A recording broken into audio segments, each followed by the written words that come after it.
अरे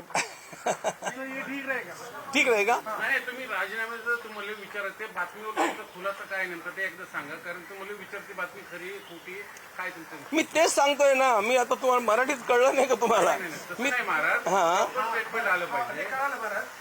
विषय आता जे काही अयोध्येमधल्या नाही आता यांचं उत्तर देऊ द्या ना. क्लिअरिफिकेशन झालं ना. माझा राजीनामा देण्याचा विचार नाही.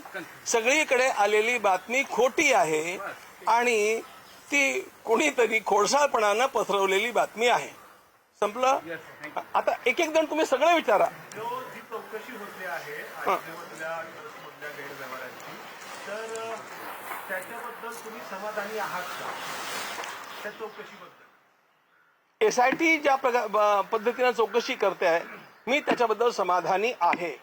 आणि आता तर हा उच्चतम न्यायालयामध्ये विषय गेलेला असल्यामुळे, सुप्रीम कोर्टात गेलेला असल्यामुळे मी अधिकच समाधानी आहे. संपतराव यांचा राजीनामा घ्यायला हवा होता का? तुम्हाला हा प्रश्न थोडा गडबडीचा आहे. त्यांचा राजीनामा जो आहे ना तो त्यांनी स्वेच्छेनं दिला आणि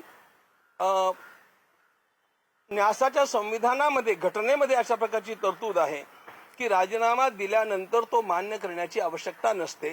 तो दिला म्हणजे तो आपोआप स्वीकारला गेला असं होतं. पण त्यांनी जर त्यांना द्यावा लागला राजीनामा, तर त्याबद्दल तुम्हाला काय वाटतं? खरंच देण्याची गरज होती की खापर त्यांच्यावरती फोडलं गेलं? संपतराव यांच्यावर खापर त्यांच्यावरती फोडलं गेलं असं पण नाही म्हणता येणार, कारण त्यांचा हलगर्जीपणा या सगळ्या गोष्टीला पुष्कळसा कारणीभूत आहे आणि हे त्यांच्या पण लक्षात आलं आणि म्हणून त्यांनी स्वेच्छेनं दिलेला आहे.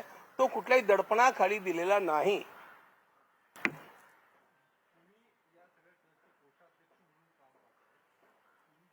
जबाबदारी आहे का? तुम्ही ती जबाबदारी स्वीकारतायत का? त्या पद्धतीने सगळं पुढे आलेलं आहे. कोषाध्यक्ष म्हणून माझी जबाबदारी निश्चितपणे आहे. आता ते जरा लक्षात घ्या.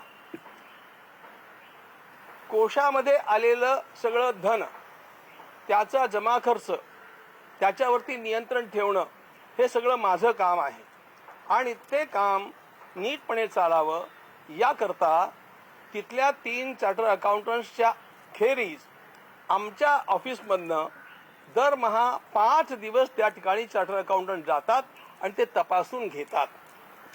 हे लक्षात घ्या. आता हा मुद्दा झाला जे धन कोशामध्ये आलं, जमा झालं त्याच्याबद्दलचा.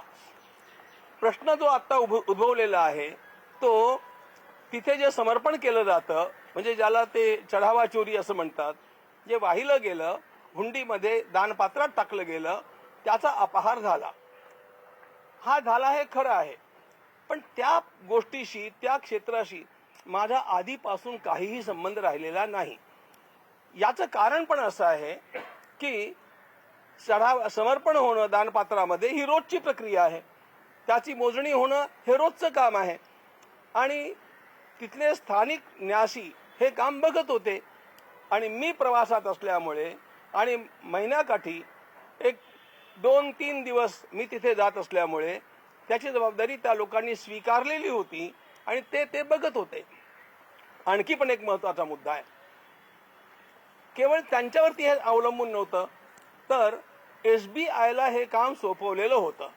हे काम MOU करून SBIला, स्टेट बँक ऑफ इंडियाला सोपवलेलं होतं. त्यांनी ते स्वीकारलेलं होतं. आत्ता तुरुंगात जितके लोक आहेत हे लक्षात ठेवा, हे सगळे SBIचे एम्प्लॉईज आहेत.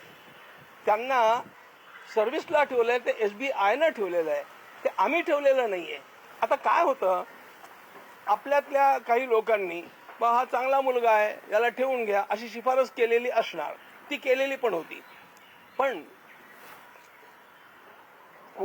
कोणी शिफारस केल्यानंतर जो एम्प्लॉयमेंट देतो त्याचं हे काम असतं की त्याचा पूर्वेतिहास काय आहे किंवा तो काय योग्यतेचा आहे किंवा नाही हे बघणं कुणाचं काम आहे?